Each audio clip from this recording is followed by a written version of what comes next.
ఇంకో మాట అని చెప్తాను, అది నువ్వు మైండ్లో పెట్టుకో. రేపు అనే రోజు ఫర్ సపోజ్ నా ఏరియాకి ఒక అంటే వేరే డౌట్ ఉంది. సో అట్లా నువ్వు బిల్డ్ అవ్వాలి. ఓకేనా? రైట్ అండి. Okay boy. అక్కడ ఏం కనిపిస్తుంది చెప్పు.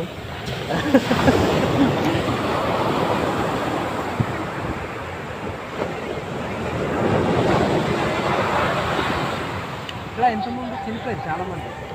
సో అందుకని ఇక్కడ స్నానం చేయడానికి పర్మిషన్ లేదు. ఇంకోటి ఉంటుంది, బాగుంటుంది.